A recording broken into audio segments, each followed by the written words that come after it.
Raptor fans, it's that time of week for our Raptors Roundup. Of course, I send the call out on Twitter. Follow me at Akil Augustine on Twitter. And I say, what do you guys want to talk about this week? We got to send a quick shout out to my man from Twitter at BunMZI. I don't know what that Twitter name means.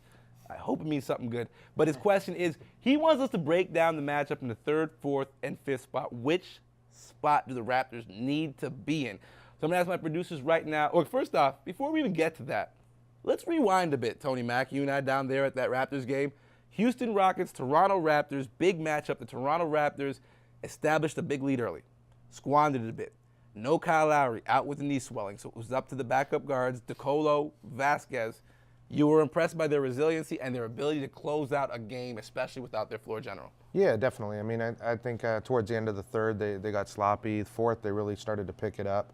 Knock down some free throws. I think it's important. They played without Amir Johnson as well, which they were able to continue to build until they did get sloppy. But I like the way they played. I thought DeMar DeRozan, obviously since he's been here, has continued to build on his game, and his confidence is at an all-time high right now. And I just like how, he led by example last night.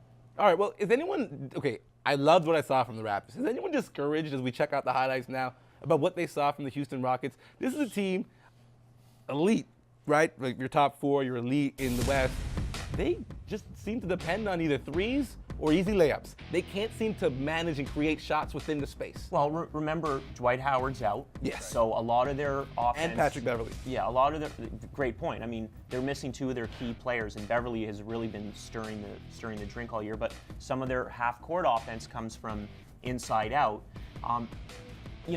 They're a really good team, and they had played the night before in Brooklyn. They had a tough game there, and it was a back-to-back, not making excuses for anybody, but they're a quality team who could win a round in the playoffs, and I don't think what we saw from them against the Raptors is a true representation of what that team is. True, but I mean, Charles, I would also give credit to the defense. Yes. Sometimes we look at it you and would, say, wouldn't well, you? of course. I mean, it's a good team. Houston's a good team, but the Raps defended fairly well in the right places, oftentimes to get some stops, and so that makes a little bit of a difference. I think the Raptors moved the ball well as well. Right. I think Houston was just one and done every single time down the floor. Yeah. All right, so the question of the week was, will the Raptors hold down the third, fourth, or fifth spot? Let's look at the standings and the games remaining. So I'm going to shout out to my crew to pull those numbers up for us, because really, it's all dependent on who you play, who your opponents have left to play. And for the Toronto Raptors, they've kind of played the majority of their road games out now, so they've got a friendlier schedule. But if you're looking at it,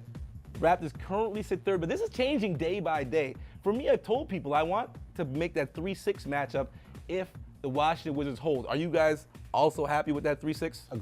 Agreed. Yeah, I think all Raptors fans are salivating. Well, that's a great series because you have two young teams, not a lot of playoff experience. That is a battle right there. Yeah. All right, so now we hot change quickly to the games remaining for our Toronto Raptors, because that's really the key here.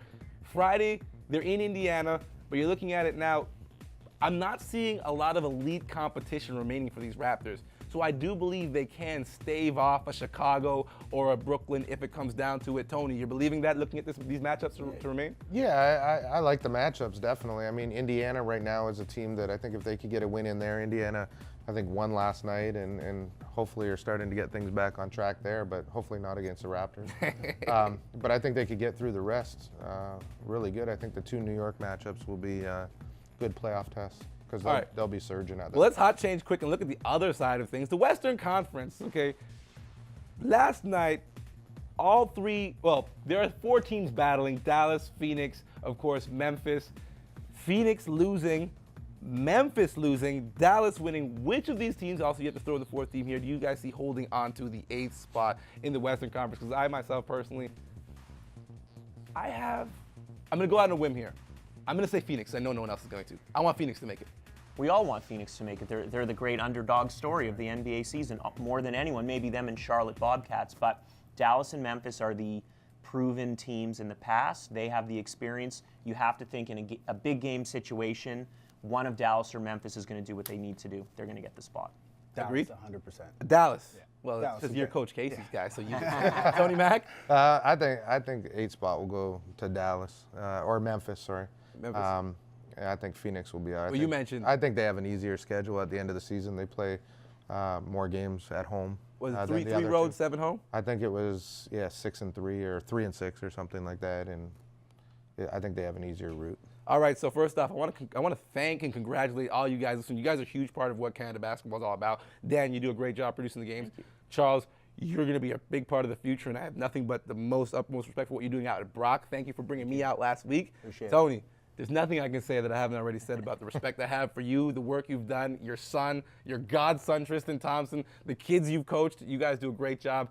But now it's time for me to take over the show and do the parting shot. This week's parting shot, of course, I'm shouting out Tim Duncan. Tim Duncan has been in the NBA for, 17 seasons? He has 16 seasons of 50 wins or more.